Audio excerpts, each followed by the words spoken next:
Salut tout le monde, bienvenue dans cette nouvelle vidéo. Aujourd'hui, on va parler des championnats de Belgique indoor. Comme je vous l'avais dit dans la précédente vidéo, je m'aligne sur le 800 mètres et j'espère faire un bon chrono et aussi prendre un peu d'expérience. On va voir comment tout ça va se passer. J'aurai comme objectif de réaliser un chrono correct et battre celui que j'ai fait il y a un mois lors de ma reprise de compétition. L'idéal serait de taper dans les 1 minute 54 et quelques, un chrono en salle qui est correct, et même si j'avais fait 1 minute 55-50 il y a un mois, je suis mieux préparé pour cet objectif. Donc j'espère simplement que ça va payer et que je vais faire mieux que ce que j'avais fait précédemment.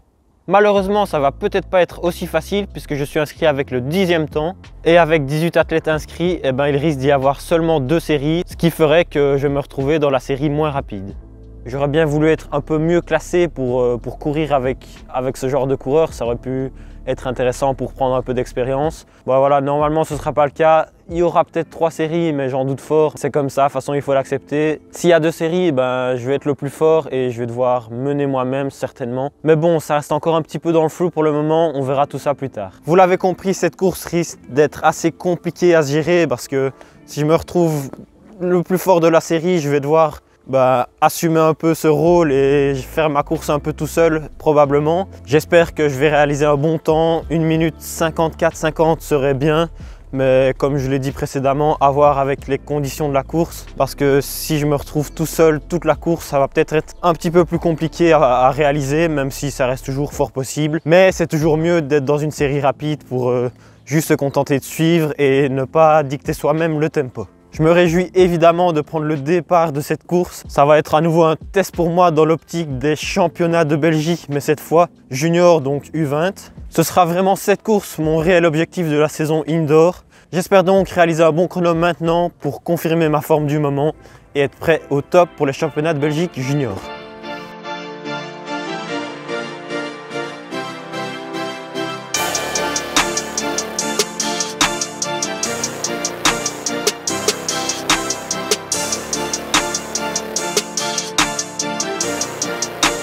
Purchase your tracks.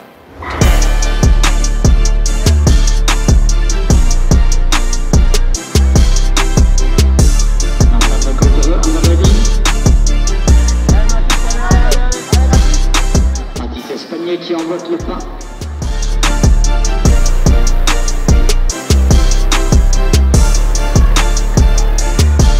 Et alors le reste, c'est donc le 12e du concours actuellement. Ah Mathis! Ah Mathis! Médaillé de bronze du championnat LBF1 tout récemment.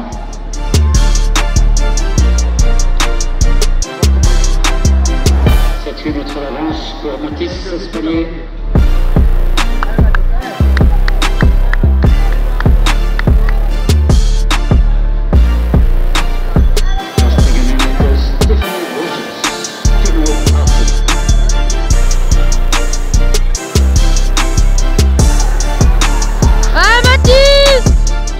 Contre la montre, pour un bon chrono.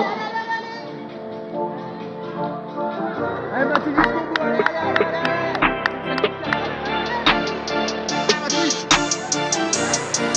Mathis Purchase your Espagnier. tracks.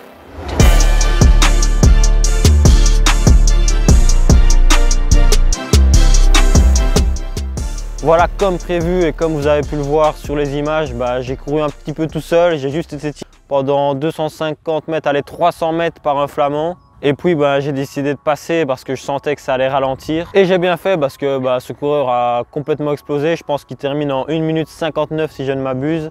Mais du coup, j'ai dû courir 500 mètres tout seul et on voit que j'ai mis quand même une belle avance à tous mes concurrents dans la série. Mais voilà, je suis parti en 27 secondes aux 200 mètres. J'étais bien, je me sentais bien. Sans pression, j'avais envie de partir quand même assez vite. Mais évidemment, pas partir en 25 secondes aux 200. Sinon, là, c'est plus compliqué. Je m'attendais à tirer vraiment dès le début et j'étais parti pour le faire. Et puis, le gars dans mon couloir a pris les choses en main. Donc, je l'ai laissé passer. J'allais pas non plus le bloquer et il partait quand même fort vite. Donc, j'ai laissé faire. Au moins, j'ai été un peu tiré 200-300 mètres. Et ce coureur, j'ai déjà voulu le dépasser après un tour. J'ai mis une petite accélération pour essayer de le passer avant le virage. Mais il a un peu accéléré en même temps que moi pour pas me laisser passer. Je sais pas trop pourquoi il a fait ça. Mais donc, je reste derrière lui.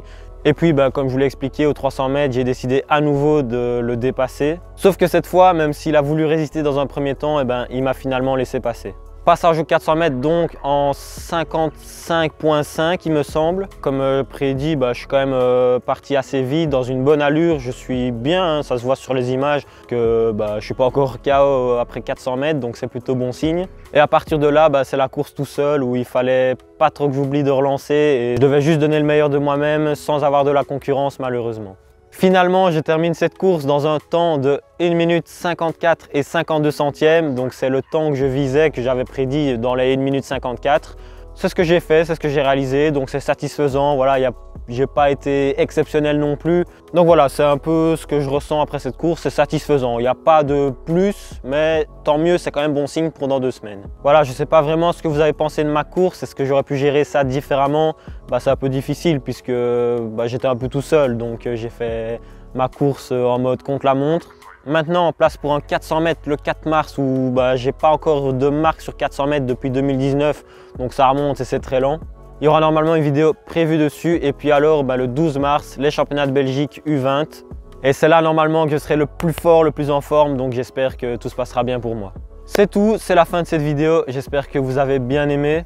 N'hésitez pas à liker, vous abonner si ce n'est pas encore fait, ça fait toujours plaisir. En tout cas voilà, on se dit à très vite pour le 400 mètres, c'était Mathis, ciao.